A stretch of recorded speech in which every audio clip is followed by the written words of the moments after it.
Welcome, ladies and gentlemen, to another exciting week of the North American Academy League series. My name is Raafaa, and joining me on the desk today is actually going to be the one and only Hyper10sion. How are you doing today, my friend? I'm doing fantastic. I'm ready to cast some Academy games. Right now, we will have Echo Fox Academy versus our very own Clutch Gaming Academy.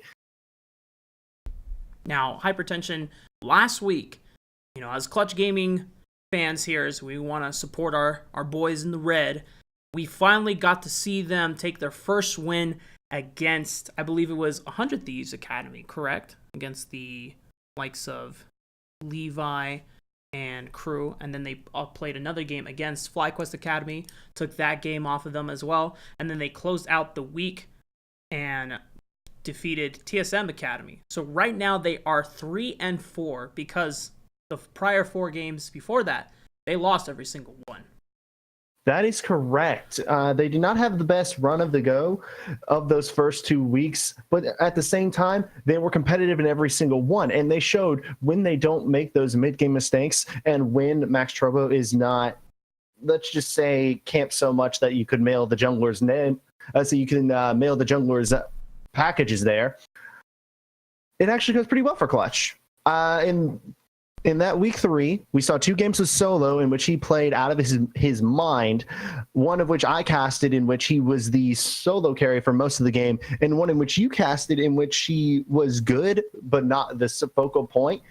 But in the third game of that week, that's the one I want to mainly focus on because that had the whole Clutch Gaming Academy roster. Max Trobo was there as well, not Solo, and they still won that game. So it might just be that the new style that Clutch is playing is what is making them win now. The fact that they're not just focusing the carry onto Piglet and having Moon make the decisions in terms of the mid game. Instead, they're incorporating Sun a little bit, and they're giving the top lane a little bit of room to work with, no matter who's there, be it Max or Solo. Exactly.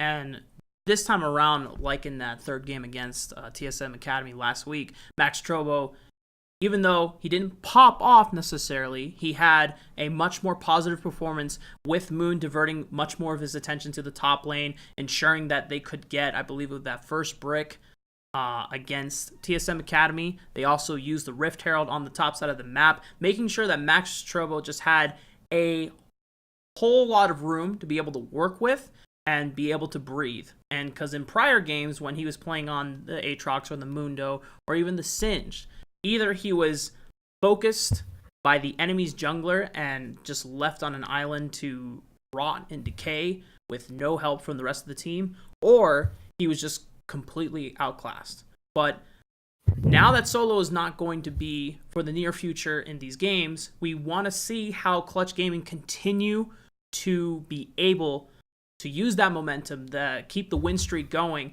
and see how Solo's influence in those 2 games have, like you said, changed the overall playstyle of Clutch Gaming. Yeah, it will be interesting to see, and it's not like their opponent is on a very good streak to stop them at the moment. Echo Fox Academy, unfortunately, is in what we call the basement. They are right now sitting with the worst record in the North American Academy League, unfortunately. They are at 1-6 at the moment.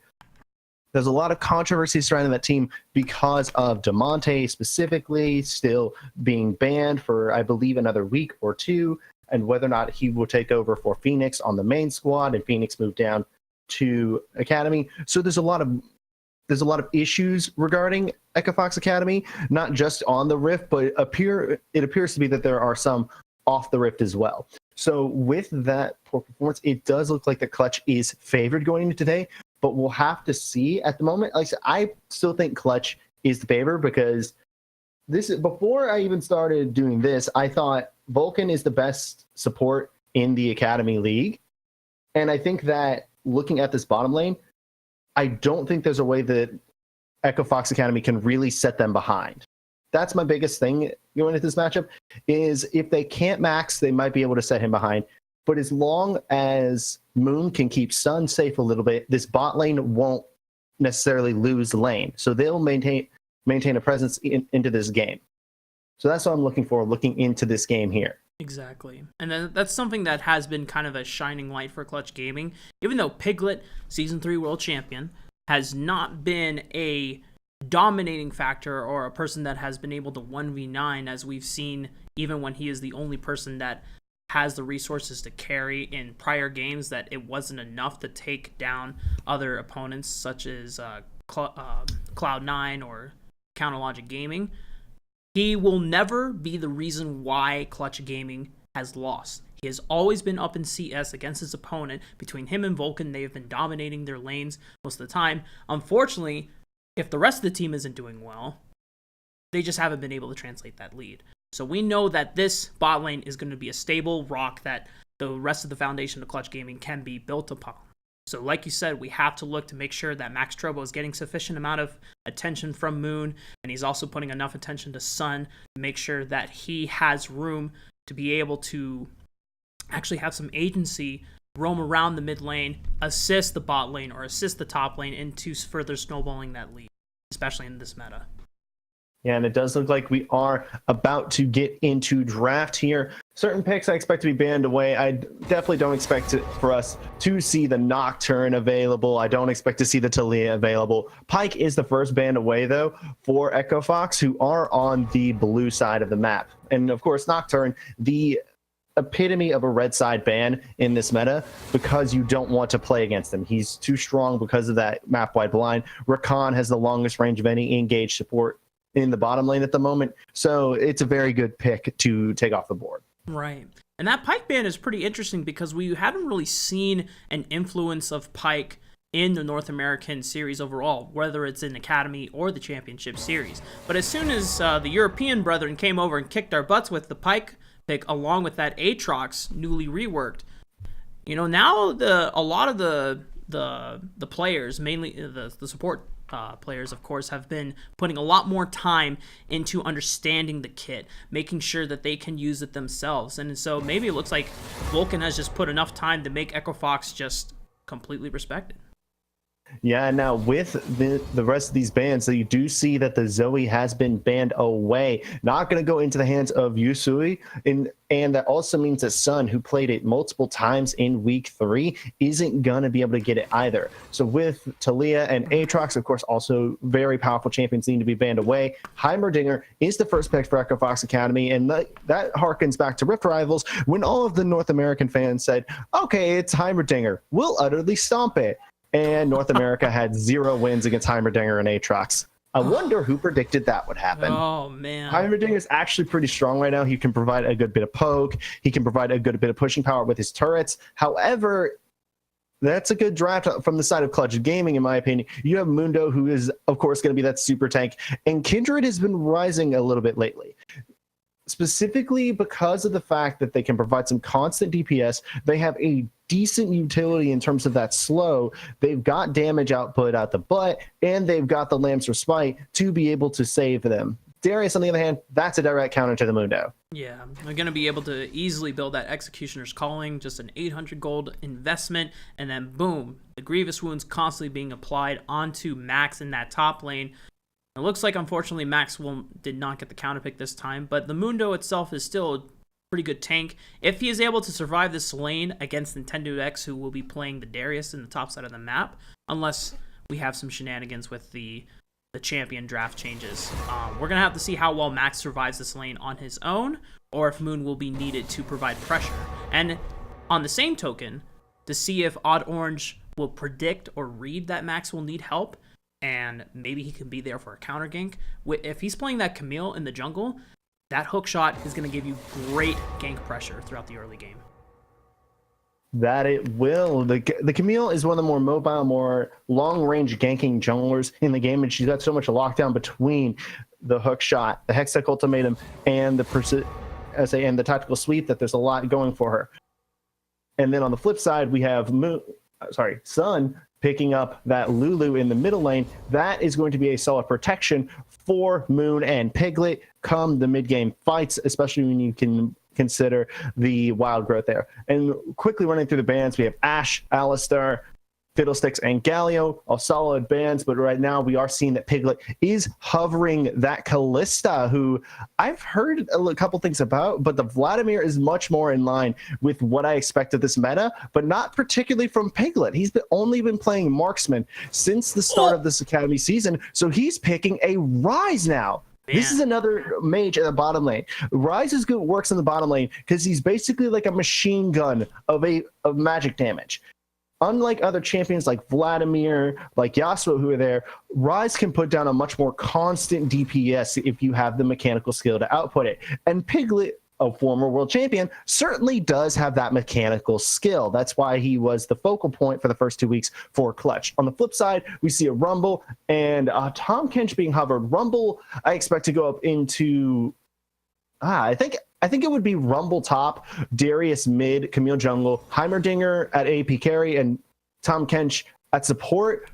My biggest thing here is, while there is a decent sort of team, so there's a decent team fight for Echo Fox, I'm wondering where's the DPS? Because I only see Rumble for DPS. The rest of it is a little bit long range cooldown based. Whereas for Clutch Gaming, I'm seeing a lot more sustained DPS, a lot more cohesive front to back in terms of how they're going to deal damage. But the Bard.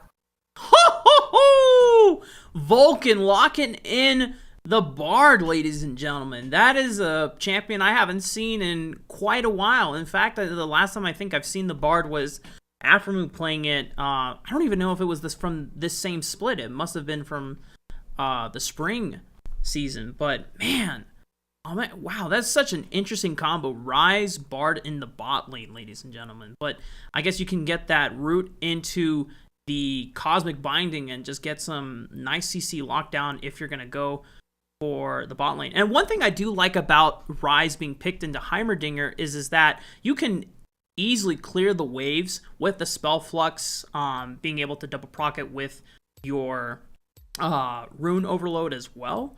And it's just, you just have really strong wave clear once you get a couple points into both of those abilities. And the other thing too to comment is that Rumble's actually going mid, and we've seen, I don't know if you have seen streams of Shifter, but early in the preseason and early on in the season, he was playing around with Rumble mid. Sometimes he would do it with Smite, sometimes he wouldn't. But the idea behind Rumble mid is just to constantly shove in that lane. It's just the Flame Spitter, because he is not a mana or any type of energy-based resource champion.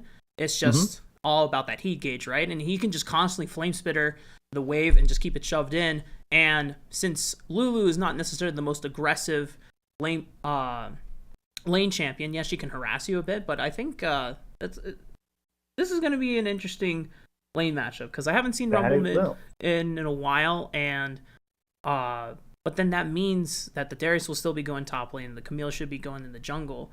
But one thing I want to ask you, Hyper, is Piglet on this Ryze? Yes, we talked about how his mechanics have been, but this is the first time that he has played, or we've seen him play a mage, if I'm not mistaken, because all of his other champions, he had that 100% win ratio on Ezreal all of week 3, and then he was playing Xayah and Lucian, and I think he played Vladimir for one game, and it didn't look like his game. And even though he was more comfortable on Lucian and Xayah, this is another mage, but it doesn't have the same mobility as the Lucian or the Ezreal. So, how is Piglet going to fare on this champion, not having that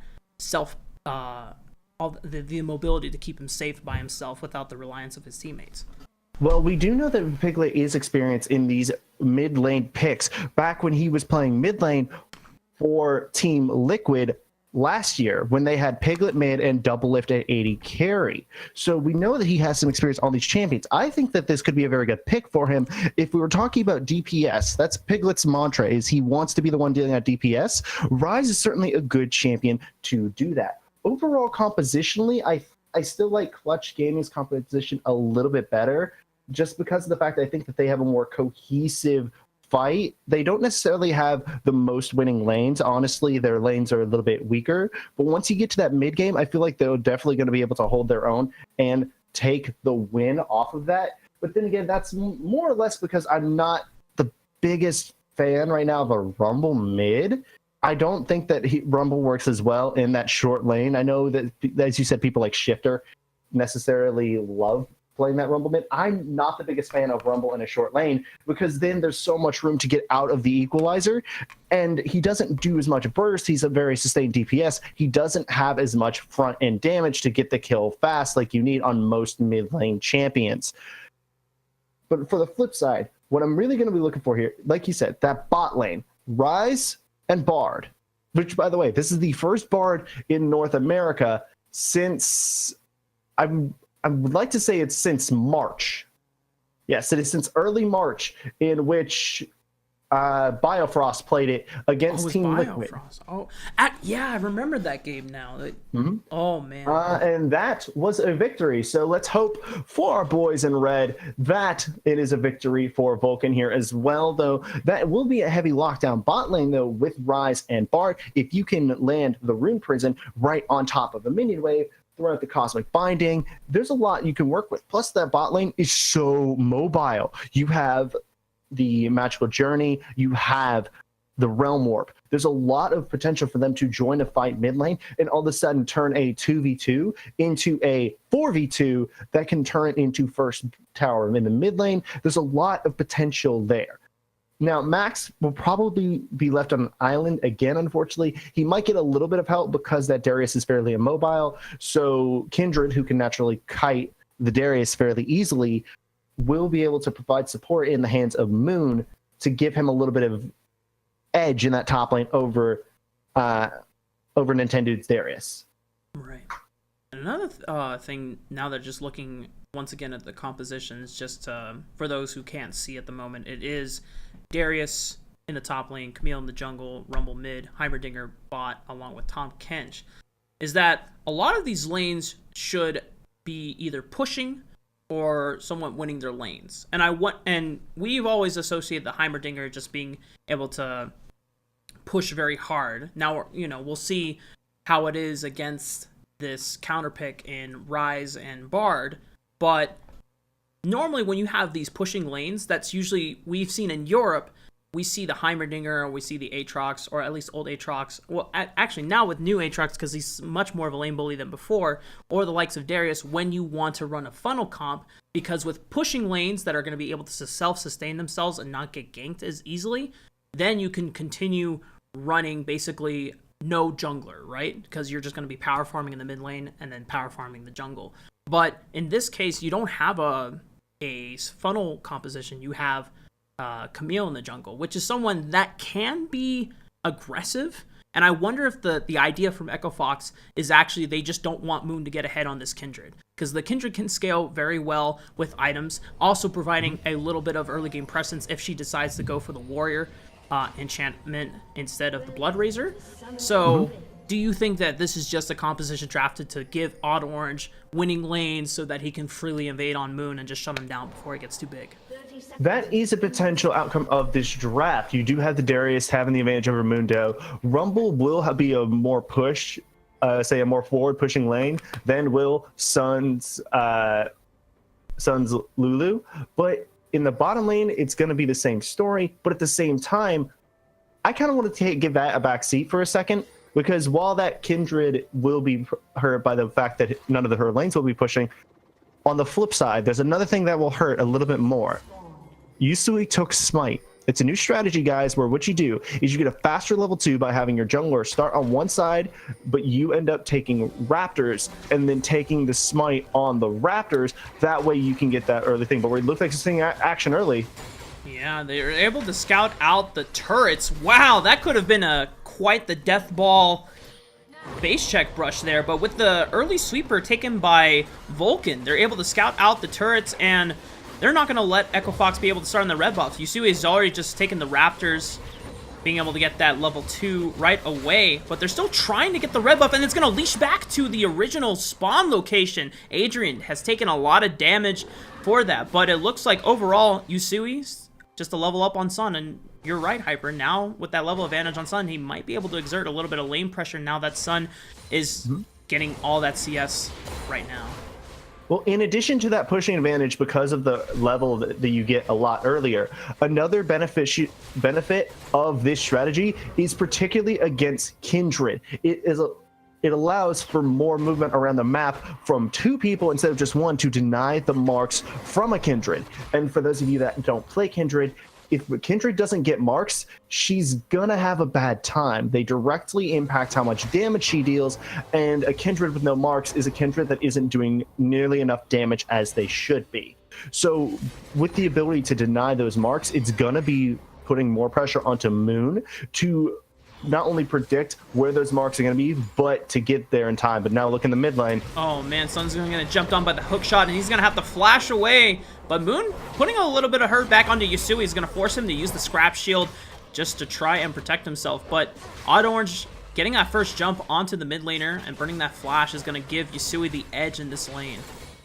Yeah, and while I'm not necessarily the biggest fan of Sun being back on the supportive champions that was present during the early weeks, Odd Orange and Moon. Oh man, Moon, that might have not been the right idea you wanted to take. Nintendo New X also had the flash. Oh, he's going to flash in with the pull, and Moon is going to be able to flash the Q just at the last minute. Meanwhile, in the bot lane, Vulcan and Poklet are going super hard onto Adrian, trying to fry up some catfish. The Ignite forcing Adrian to flash away as well. They're not able to get the kill onto him quite yet, but Adrian has to be careful. One more Root Prison into the Cosmic Binding combo could spell death for him. I just noticed the CS difference bot lane. When did that happen? That is a double CS advantage on Piglet. He's got 20 CS to 9, and they're just exerting so much pressure on this lane. I forgot that the Bard Cosmic Radiance procs off of the Heimer turrets. So that actually means that they're allowed to exert a lot more pressure on this lane. Forget what I said earlier about bot lane losing for clutch. They have the pushing lane, and they have the advantage because it's dangerous for Lost to place down a turret. It will immediately mean that Vulcan can do it there, like right there. That's a lot of damage onto Adrian just from Vulcan. Oh my lord. Yeah, the Electrocute Keystone with the Bard combo is no joke, ladies and gentlemen. If you ever find that, please do not disrespect it. You gotta be able to understand that that combo is gonna be so devastating early on in the lane. And Bard just is one of those champions that if you don't play against it enough, you don't realize how much damage he does until it's too late. You really don't. One of my old buddies was a Bard one trick, and he always ended up surprising me with how much the Bard is actually able to do, and we're seeing it again here. How much pressure Vulcan is able to exert in that lane as opposed to Adrian, and how much of a lead he was able to get Piglet in the early game. Even with that back, he now has his tier. That's going to be the only thing he's going to need for the next few minutes. And Yusui is getting extra XP off of these jungle camps. I doubt that he's going to finish a jungle item first. You generally want that Leandri's Torment on the Rumble very early, along with, I believe, the Rylai's Crystal Scepter. So I don't think that you're going to see a Runic Echoes on Yusui. Yeah, and it would absolutely make no sense either. He doesn't need any mana, as he's based on the heat like we were talking about before in the pregame. But being able to rush that Leandri's, or maybe even just a penetration build in the Oblivion Orb and the Sorcerer's Shoes, could mean a very devastating equalizer come level 6. Yeah, and speaking of devastating, that's a lot of damage onto Piglet. Oh man, Piglet is actually playing it quite calm and collected. You know, he's about 250 health, but he's able to kite it away just fine, and Adrian was not able to close the distance and get a Devour in there. But unfortunately, Piglet and Vulcan are going to be pushed in quite... This is a huge wave crashing into the turret, and Lost and Adrian are going to have the upper pressure right here. That they are, and with Odd Orange on the bottom side, he could look to roam up, but at the moment it looks like Piglet and Vulcan are not really giving them many chances. Odd Orange is here, though. I don't know if he's going to try and pull the trigger on it because he doesn't know exactly where Piglet and Vulcan are. Yeah, and the good communication from Clutch Gaming. They either they saw him on the ward in the river, so they had an idea that they could have planned to dive that hook shot. He still has the flash, so he's able to easily juggle that turret aggro just in case things get a little dicey into the turret. And Piglet and Vulcan were low enough; they just had to respect that potential. So, but just good restraint from Piglet and Vulcan, just not being greedy and just conceding that turret wave. Definitely much better than conceding the turret wave and your life as well. Yeah, and now that the direct camera has moved back up to top lane, this does kind of show that this is already a better outing for Max Trobo than he had in the early weeks. Because of the fact in the early weeks, it was all about how, let's just say, abused Max Trobo was in the early game. However, this one, he's managing to stay even against a lane that is supposed to be a direct counter to his selected pick. Darius normally has the advantage over Mundo because Darius is a very good lane bully. He's got the bleed, he's got the ranged damage there over the Mundo, but Nintendo isn't pressing any sort of advantage, and as a result, Max is actually even in CS and has the wave pushing for him. It's constantly closer to Nintendo's tower than Max's, which is a very good sign for our boys at Clutch Gaming. That's right, and now that he's already past level 6, he will have the ultimate just in case he needs it to get himself out of a sticky situation. And Nintendo Dex doesn't have the Executioner's Calling quite yet, so no grievous wounds to be able to nullify that ultimate from Max in case he is in lethal range. But one thing I want to direct your attention to, Hyper, is how Yusui and Odd Orange were basically using both of their smites on that Raptor camp just so that Yusui can get back to lane even faster. And I think, considering how Camille's normally farm the jungle, until they get Tiamat, they can't really farm the AoE camps as effectively or as fast. So you normally want to focus down the single target camps since you have a lot of damage from your tactical precision. But if Odd Orange just goes for the single target camps and Yusui goes for the AoE camps, then it's a pretty even distribution of the farm among those two people. And then Yusui is able to accelerate his lead against Sun, whereas Odd Orange will still be able to keep up with Moon. Yeah, but at the same time, now what we are seeing is Moon is getting ahead. While the CS numbers look similar, it still isn't even. Odd Orange is a bit behind Moon. Moon is going to be able to have the advantage because he's going to be solo clearing the camps as opposed to splitting them with his mid laner. And in this 1v1 at the moment, I think that Moon would have a decent chance. I don't know if he would be able to win at the moment, but he'd be able to contend long enough for a roam to occur. And it looks like Yusui will push the advantage in the mid lane. That is not a small CS lead.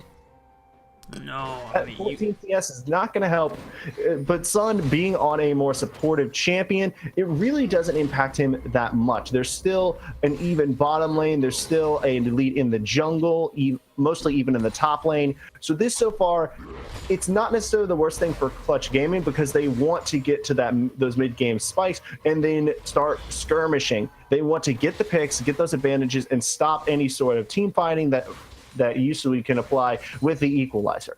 Right. Well, it looks like now with the double smite composition coming in, they're going to be able to lock down this Ocean Dragon. They do have the pressure on the bot lane, and they are already pushed in the mid lane for Sun to deal with, while Yusui now comes back to equalize that lane. But this should be a free Ocean Dragon since Moon is on the top side of the map. But he's going to answer with a Rift Herald of his own, recognizing that the Dragon priority was made there. And this should be a good trade for them. Ocean Dragon always does suck to lane again. Oh no, they're not going to be able to get the Rift Herald because Nintendo X will spot them out, and Yusui also was on his way back. But Rift Herald will reset to all the way back to full health, so they won't be able to take it quite yet. But actually, Echo Fox just might commit that, wow, he's using the equalizer to stop him, and Moon might be dead if he's going to have to pop the Lamb's Respite on Orange is in distance. He's going to flash over the wall. Odd Orange falling with his own flash, but not able to quite lock him down with that Hextech ultimatum. And Adrian, even coming all the way to the top lane, using his own Abyssal Voyage as well. Hyper, so many people just committed for that play. Yeah, and so many cooldowns burned. There was the Abyssal Voyage, as you said. There was the Equalizer. There was a flash from Odd Orange. That's so many important cooldowns that are now down for quite some time. And I don't think they're going to be able to get the Rift Herald too safely either. They might be able to get it just because it looks like Moon is going towards the bottom lane instead of trying to contest that, which is the safer option by far. So with this getting the Dragon and the Rift Herald, that means that right now Echo Fox are going to have that pushing advantage because they will get that mana and health regeneration from the Dragon, and then they're going to have the pushing advantage once the Rift Herald spawns and takes a minimum 1500 HP off of a tower that she charges at. But now it looks like, though, Moon is going to be able to get to the camp first. Will he be able to get it? That's the big thing. If he can smite down the big one. Oh, no. I think he got it. No, he did not. No. Yusui, we saw the 52 gold marker going over to him, so that's unfortunate for Moon. I mean, Yusui's just doing such a damn good job of just continuously taking control of the Raptor camps, which on the early stages of Kindred, if you're not able to get your marks, usually the Scuttle Crab or your Raptors, or the enemy's Raptors, will be the ones where your Kindred marks will spawn. But since he's not getting it, and there's not any kills whatsoever, which means that Moon hasn't been able to find his target of the hunt either, I believe we're gonna have to look at Moon's character once again once the spectator looks over, but how many marks he actually has, because I think he only has 1 at the moment, which is definitely a very low amount for the time in the game that we are at. Usually around this point you want at least 3 or 4 marks, in my experience, but right now with Moon only sitting at 1, this is not the early game Moon that we've been seeing play fairly well in the past few weeks. Early game usually goes over to clutch, so to see them a little bit behind the curve in the early game despite being even in gold is a little bit against the trend. I like how the spectator camera zoomed in on Sun and Moon as if like the passing of the blue buff was a momentary. Wait a minute, Vulcan's throwing out the oh man, Yusui just respecting that all-in potential is just gonna flash away, but Vulcan just making plays. Just said, you know what, I'm tired of just sitting in this bot lane, just being pushed back by Heimerdinger and Tom Kench. I'm gonna roam mid, get the flash from Yusui. With now that down, and he only has Smite, and because he's not getting a jungle item, he realistically has no useful summoners to be able to protect him from another all-in opportunity. That is correct, and now Odd Orange moving over to make sure that they don't have the vision to be able to pressure Yusui again. Now, remember, at the moment, no lane is technically, quote-unquote, winning for clutch. Right now, Piglet and Vulcan are even against Lost and Adrian. You have Nintendo going even with Max, and right now, Yusui is winning in the mid lane, which is going to allow them to press down this Rift Herald. It will probably lead to first brick, but but the side of Clutch Gaming are going to try and respond. I don't think they're going to get there quite in time, and this will be that first turret over to Echo Fox. That will open up the map for them, and now they're going to have the advantage with even more damage onto the towers because of that second charge. Oh, man. Sun is... He's trying his best. He's got the Luden's Echo, so it will give him a little bit more wave clear power. But against the likes of Yusui, who already has Proto Belt and the penetration... Oh, wait a minute. Lost is going to have to pop the stopwatch. Will he be able to get out? Of course he can. He's got a catfish on his side. He'll be able to swallow Gobble him up, put him back to safety in the back lines, and he's going to give him a stern talking to.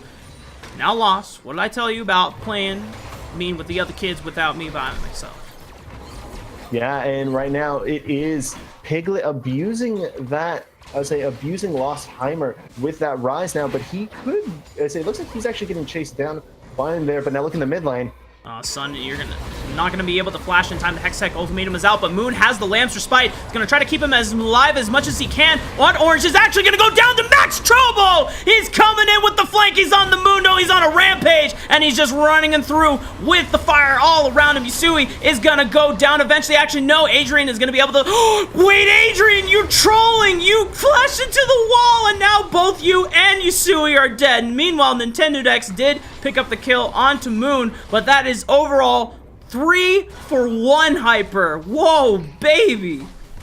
What did I say? I said that once you hit these mid-game skirmishes, that Clutch can have the advantage. They have a lot better 2v2s and 3v3s than does Echo Fox. Plus, that miss flash from Adrian was huge and led to those 2 deaths. Else it would have just been a straight 1v1, but that one play absolutely turned the game in Clutch Gaming's favor. It allowed them to get a tower, and Piglet wasn't even there for that entire fight. Neither was Lost at the same time.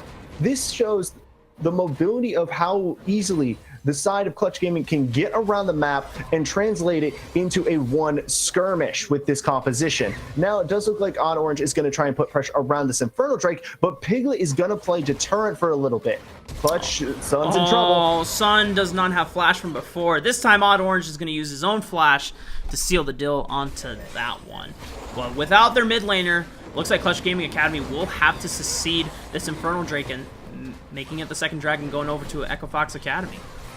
Yeah, and that will give Echo Fox the advantage once again in terms of gold. They will have that Inferno Drake, and they'll have about a 400 gold lead once they start rounding it out. Right now, it's only about, actually, it's closing down to basically even once again due to the farm. With Nintendo on the other side of the map here and going to be slowed down a little bit. This is going to give Max some time to pressure up in that top lane. He's got a massive minion wave up there. He could look to take down that tower uncontested because Piglet can clear here fairly well. Rise has extremely good wave clear, and he's got the damage now. But look at the rest of the roam. Oh, they want to force it, but Piglet... Oh, what? He's... Piglet's... Oh, but he's still dead, though. Equalizer's going to come down. He's going to have to force the flash, but you've got Hextech Ultimatum from Odd Orange. Going to lock you down. Got nowhere to go. But, man, Piglet was able to get the kill on the loss. I didn't even see. It looked like a fadeaway cute. Meanwhile, Sun just killed Adrian somehow. I don't even... I guess he just overstayed his welcome on that one. Or maybe Vulcan had captured him with the ultimate. But meanwhile, Moon and Max Strobo are going to take that top tier 2 turret with all the commotion going on the bot side of the map. What did I tell you? Map mobility from the side of Clutch. When Sun was able to move down, they were able to deny Vulcan dying as well. But Piglet turning that, for sure, 2 for nothing into getting a kill onto Lost and allowing his team to come back and then get the kill onto Adrian as well as getting both towers in the top lane, getting Max now even further ahead. He's actually ahead of Nintendo's Darius at this point. This is huge for Clutch going into the mid and late game because now they will have a Mundo who's going to get these tank items a lot earlier. He's already got the Spirit Visage. He's got the Sunfire Cape. He's got a Stopwatch for some reason, but he can build a Warmox next. He can build whatever tank item he wants, and it will be good in this situation. One particular one I would think that could be good is the Adaptive Helm to prevent Yusui from doing so much damage in terms of consistency. That's right, since most of his damage will be that Flame Spitter constantly trying to turn him into a charcoal grill. But with that Adaptive Helm suggestion, it definitely could keep Max Strobo alive in these bigger, longer, more drawn-out team fights if it ever gets to that point. But Hyper, it's like, one thing I want to bring the attention to is that we were talking about one of the things that we wanted to look at was how is Max Strobo going to do in this game? Is he going to be a liability? Does the influence from solo replacing him in the prior games haven't had an influence? And I think it did. It did. Granted, Nintendo isn't over the course of this Academy season hasn't been the best top laner himself, so it's not like he's beating out Viper, but still, Max definitely is playing much better, and now Sun is getting engaged on. The Equalizer being popped out. Odd Orange was not in range to use the Hextech Ultimatum to lock him down, and he had already used Flash from the prior skirmish as well, so not able to close the gap on that one. Sun being able to walk away, but I really don't like that ultimate there from Yusui. I think that was a little bit of a desperate, a little bit too enthusiastical. Now, speaking of ults coming in. Max Strobo thought at first he could take the 1v1, but then realized it's not a 1v1, it's a 4-on-1. So Max Strobo had to flash over the wall, but I don't think Max Strobo was going to be able to get out of alive. The Hextech Ultimatum is being used. Vulcan trying to help out using his own ultimate as well to keep him alive, and actually, they just can't take him down because no one has Grievous Wounds. And meanwhile, Lost, looking a little lost here. Oh, wait a minute, the big darn turd is taking him down, and Piglet's like, wait a minute, I don't want to fight this anymore, so he has to use the Realm Warp out of there.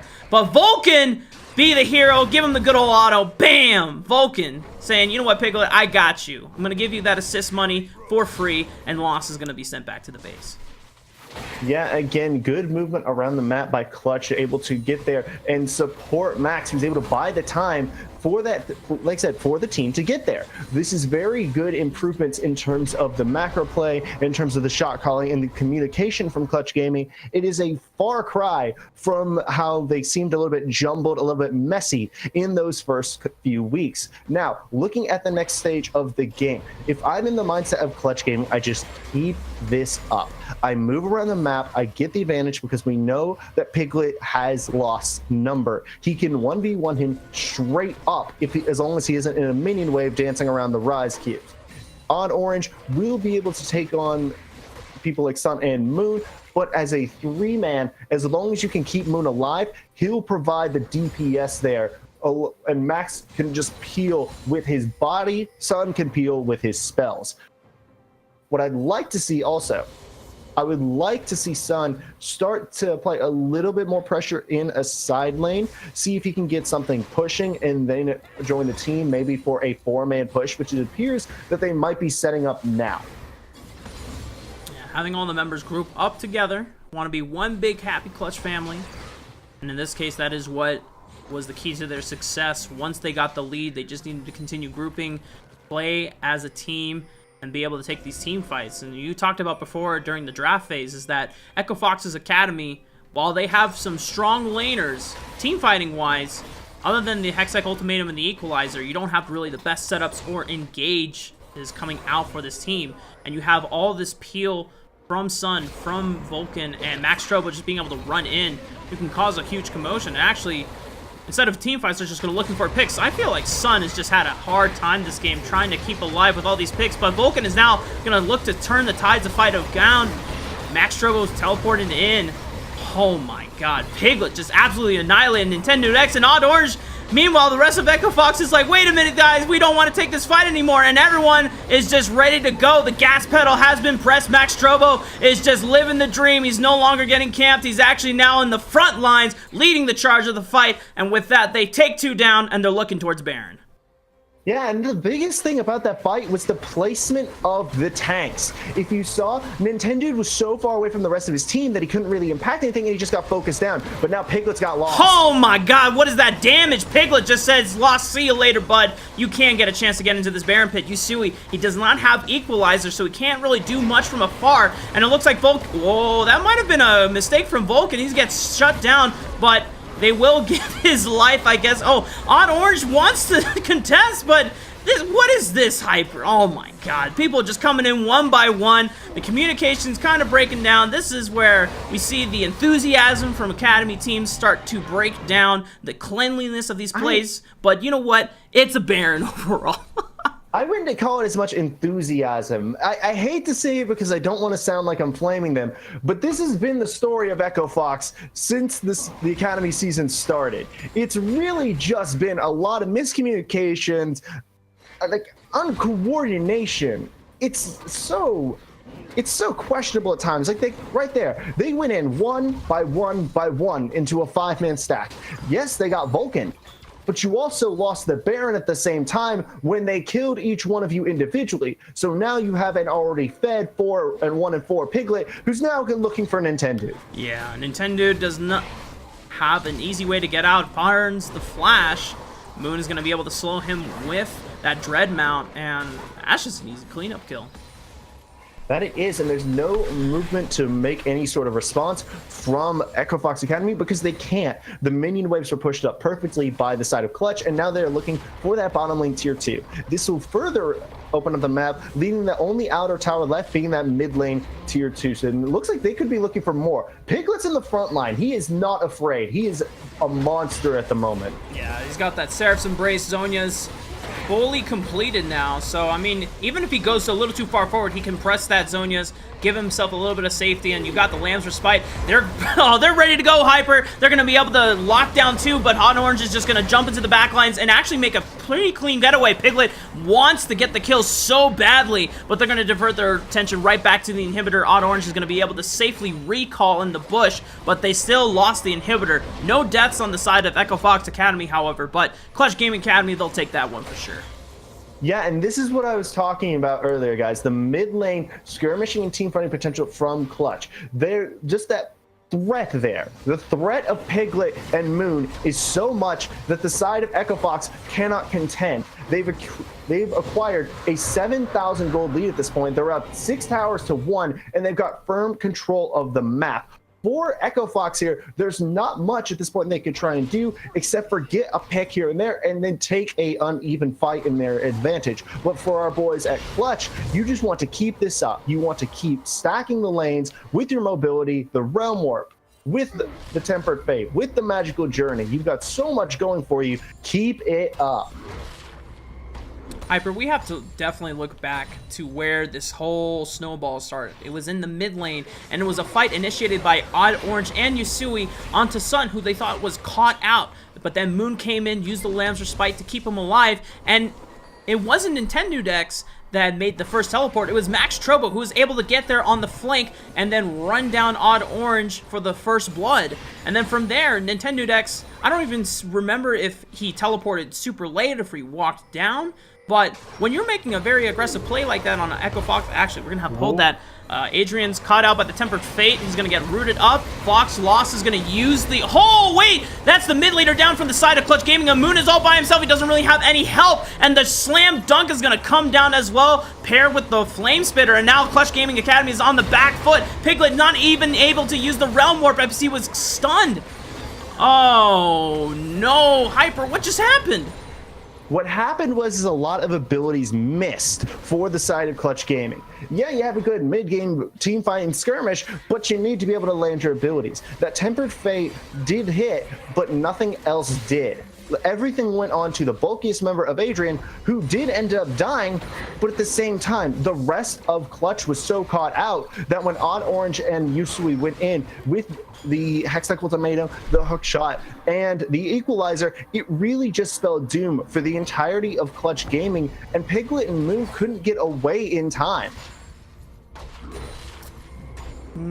It's a little concerning for the side of Clutch Gaming Academy. We do want to see these players evolve and clean up their play, and that's something you don't want to see as a spectator or a fan, but they still have a pretty substantial gold lead, and they have the pressure for sure with the inhibitor on the bot side being taken down. They just need to look towards the top, the mid side of the map. But it looked like that was the first time that we saw like a truly hyper-aggressive engage, and it didn't work out for them. But Odd Orange might be caught out here. He's going to have to barely get away from the Tempered Fate, as Adrian was there to gobble him up. But once again, we see another failed attempt from the Tempered Fate being able to amount to anything, but they still have the pressure from the bot lane being able to push in. I mean, Hyper, do they have to really be this aggressive? Not really, and right now Max did get caught up by there, and there is the equalizer as well. Oh, Moon has got lost down, but he's going to pop the Zonias as well, and it looked like Sun almost was caught out by the equalizer. He's chunked to pretty much a quarter of his health, but they're still putting on the pressure, and they're willing to take some more camps, at least from Moon's side, and keep up the push here on the mid side of the map. And Piglet had already pushed in the top side as well, so that wave should be slowly pushing to that turret as well.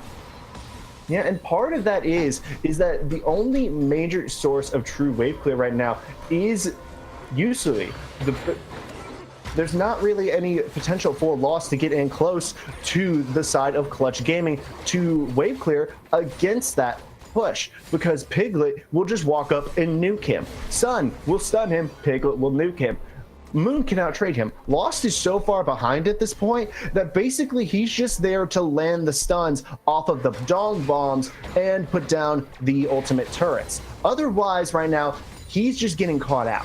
But the main focus for the side of Fox is usually he's getting these equalizers down, and it's leading to small advantages, but they're not translating it. And Clutch is taking advantage. Off of that massive team fight, they didn't even take a tower, I think, because of the fact they didn't really get the chance to. There's been so much good control of the waves and the map from the side of Clutch Gaming. If you notice, still all three waves are pushing for Clutch. There's no room for Echo Fox to get out of their own jungle.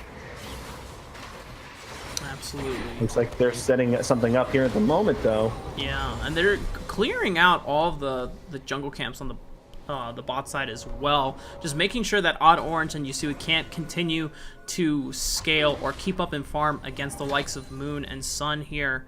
But now we're seeing them back off a little bit. They have to succeed that pressure wave as the bot inhibitor has finally come back up, so Nintendo Dex is no longer on split push duty. And it looks like on a 5-on-5 situation, they are giving Echo Fox a little bit of the respect that they do deserve, and Odd Orange decides to back out of that engage as you can. Oh, that's a pretty good Temper Fate is going to land on the Adrian, and Nintendo Dex is all caught up by himself, so he's going to have to flash away. Odd Orange now looking for the engage, the equalizer. Actually, that was an amazing Realm Warp. They're on the backside of the fight now. Oh my goodness, this is going to turn around the whole fight, and Yusui is going to have to flash over the wall. Sun getting the shutdown on the Odd Orange. Oh my god. Yusui, I don't know if you're going to be able to get out of this one, man, but Hyper... Oh, actually, the Lamb's fight is going to have to be popped just to keep Moon alive. Yusui does have a crap ton of damage, but man, Hyper, that Realm Warp was insane. That was a beautiful play coming out from Piglet. It was such a solid Realm Warp, and it was perfectly placed because it came out right as the Equalizer came out. It's almost as if he was reading Yusui's mind there. He knew where he needed to be, and it completely cut that Equalizer's effectiveness down to practically zero. The only person who actually took any damage from it was Sun, and now Piglet's on the other side of the map taking inhibitors while the rest of his team is taking Baron. Again, the communication from Clutch is so much better right now, and we're seeing them take advantage of in this game. They're up 7,000 gold now. They've got it here. Piglet's caught though. Oh no, Auto Orange does have the X-Hack ultimatum. Piglet is going to have to try to do his best to cut this one out. He does get a lot of damage on, but Adrian's got the gobble. Zonia's, will this be able to kill? No. Oh man, Piglet tried so hard to play that one, but now Vulcan and Sun are here. They're going to lock down Adrian with the Cosmic Binding. He's got nowhere to go. He didn't even flash in time, and that still should be the Red Dragon over for Clutch Gaming Academy. Yeah, that Infernal Drake was almost stolen there by Lost, but at the same time, when you don't know where the rest of the team is and you have no vision in your enemy's jungle, you probably shouldn't stick around after getting that pick, even if it is an Infernal Drake, because then you lose Adrian, and now, while you did take out the most dangerous member in Piglet, there's still a massive push on the map. You cannot kill Max Trobo at this point. You don't have the sheer DPS unless you get Yusui in his face, and Mundo likes it when you're in his face. That's right, and the only person that has Grievous Wounds is actually Yusui with that Morel Nomicon. We didn't see Nintendo Dex build a Executioner's Calling. We didn't see it from coming out from Odd Orange either. And I guess it's just the communication or the decision making behind that is just that Nintendo Dex is not going to deal with the Mundo whatsoever. But we're going to have to see how well Yusui is able to keep Max Trovo down, because like you said, I mean, he's just doing, I mean, he's Mundo. He's going where he pleases at this point. He's going where he's pleasing, and he's tanking up every single thing that they're throwing at him. He's basically getting tickled by some of their best shots. He took two full Heimer shots there and didn't even lose 20% of his health. That tells you how tanky this Mundo is at the moment. He's got his Warmox, he's got his Sunfire Cape, he's got a Spectre's Cowl, in addition to his Spear Visage, and a Bramble Vest. He is so bulky right now. I don't think the Echo Fox are going to be able to kill him in fights. Plus the fact that Vulcan has so many shields and heals from his build as well to keep Piglet, Sun, and Moon alive, that I don't know what Fox can really do in these fights. Yes, they have been picking up a couple here and there, but at this point in the game, I don't know that they're going to be able to do it. With all the shields and cooldowns coming back up for Clutch, this is going to be their time to push their advantage that they have. They still have Baron on 4 members. They've got this push in the top lane, and it looks like this could be the final push of the game. We'll have to see. Yeah, I mean, with mid and bot inhibitors down, you would think that this is pretty much the end of Echo Fox Academy in this game right now, but it's still up to Clutch Gaming to make sure that their execution is crisp and it's clean enough to secure the win. And even though with leads like this, we've seen in the past before how a lead can be scrambled, and Max Trovo, just out of respect, is going to pop the ultimate right away, but that will give them the pressure to be able to take that turret. And now they're just looking for the inhibitor. Moon getting stunned up a little bit and slowed. Orange, oh my god! He just got deleted before he even got a chance to do anything, and now it's just 4-on-5. Moon is just jumping forward. He's got the Lulu shields. He's got so much confidence right now, even at half health, because he's got all the protection he needs. Piglet gets evaporated by Yusui, however. Lamb's Respite is going to be able to have to pop, and Moon will be kept alive for the time being. And meanwhile, Max Trobo is just doing whatever the hell he wants in the back lines, and he's just shredding them down with cleavers and headbutts. And at this point, Hyper, the game is finally over. Yeah, like I said, they could not kill Max. He didn't die this entire game. He was the most gold-intensive member of the side of Clutch Gaming, and there was nothing they could do to stop him. He was just an absolute monster. Oh, man. I mean, I don't think he was the MVP of the game, but the fact of the matter is, when you don't let Max Trobo get set so far behind in those early games, he can actually impact the map a lot better than what you would think. And with that, he was just in the front. He was the deterrent. They couldn't go in because they would have had to go past Max, and they couldn't. So looking at that game, that was brilliantly played from Clutch at making sure none of their lanes got too far behind, getting Piglet ahead, and then establishing their control on the map starting with Max. Absolutely right, Hyper. And it's so pleasing to see the evolution of Max's performance over the past few weeks here. And I know that a lot of it has been attributed to just how Clutch Gaming Academy played around Max and how much attention or pressure they diverted to him. But it's just so nice to see how going from being a liability on the team, just from looking at like a number standpoint, to now being pretty much a huge impactor and performer in this game right here. Yeah, but now we will move on to who I think is going to be the MVP of this game. Now, a lot of people will think that I'm going to say Piglet. No, I think actually the biggest MVP here was Vulcan. I think that Bard pick was absolutely essential. Those Tempered Fates started off so many fights very well, and he was able to keep people locked down, healed up, and protected for so long between his build and the way he moved around the map that I think he was the biggest contributor to their win today. So I tip my hat to you, Vulcan. You are my MVP to this series. Yeah, it's hard for me to choose an MVP as well. I mean, that realm warp that Piglet made still is like giving me goosebumps. Like the hairs on my skin were raised as soon as I realized what Piglet was able to do. I mean, he read through a whole library on just the the mechanics, the understanding, and the mental psychology of Yusui as he was making the decision to cast that equalizer, and just completely caught Echo Fox Academy off guard in that team fight. But other than that, I mean, I still want to give my props to Max Trobo. Just being able to start off the game for Clutch Gaming Academies, or at least their snowball, in a positive light, getting that first TP to the mid skirmish that happened when Odd Orange and Yusui had started onto Sun and Moon, and getting that first blood. And from there, it just seemed like Max Trobo had all the pressure in the top lane, and Nintendo Dudex couldn't do anything to him. Yeah, and right now, with this win, this does move Clutch Gaming to 4-4. This will be their chance to push for playoffs now with a positive record. Next week, I do not know exactly who they play. Allow me to get a quick check. It looks like tonight they will be playing against Cloud9 Academy, the almost undefeated team, currently with the best record in the Academy series. And next week it will be Clutch versus FlyQuest once again, and then another game against, once again, 100 Thieves Academy. Definitely keep your eyes out for those two games, because those for sure should be markers where we're going to see how well we maintain the momentum of our win streak. Because tonight against Cloud9 Academy, that will also be another test of metal for our boys in red, to see how well they've taken the lessons and the wins that they have earned in these past couple of weeks, to see how well they can now translate it to, at this point, the best team in the academy. Yeah, and looking forward to that. That will probably have to be it here for us tonight, won't it? That's right. Thank you so much for everyone for joining us tonight. Once again, my name is Raafaa Arambide, and joining me on the as my wonderful color caster is Grant Hyper10sion Beard. Thank you so much to everyone.